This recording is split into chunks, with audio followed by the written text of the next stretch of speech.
வணக்கம் ஃப்ரெண்ட்ஸ். இப்போ நாங்கள் எங்கே போயிருக்கோம் பார்த்தீங்கன்னா கேரளாவில் ஒரு டேமில் இருக்கேன்.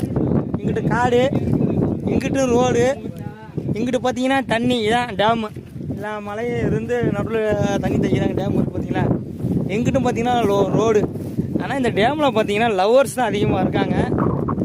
இங்கே பாருங்கள், நாங்கள் பேச்சுலர்ஸ், இங்கே லவ்வர்ஸ் தான் அதிகமாக இருக்காங்க. எல்லா சைடுமே லவ்வர்ஸ் தான் அதிகமாக. இப்போ இந்த டேமுக்கு பார்த்தீங்கன்னா லவ்வர்ஸ் வரலாம். நீங்கள் லவ்வர் யாரும் வச்சுருந்தீங்கன்னா இந்த டேமுக்கு வாங்க, ஒன்றும் பிரச்சனை இல்லை. ஃப்ரீயாக லவ் பண்ணலாம், நீங்கள் என்ஜாய் பண்ணலாம். ஓகே ஃப்ரெண்ட்ஸ், நாங்கள் வந்து பேச்சுலர், நமக்கு இந்த லவ்வர்ஸ்லாம் கிடையாது. ஓகே, தெரியுதா? I am single man. இந்த டேமுக்கு வந்தீங்கன்னா நீங்கள் லவ் பண்ணிக்கிட்டே டேமை ரசிக்கலாம். இந்த டேமை பார்த்தீங்கன்னா லவ்வர்ஸுனே கட்டி விட்ருப்பான்னு நினைக்கிறேன். டேமு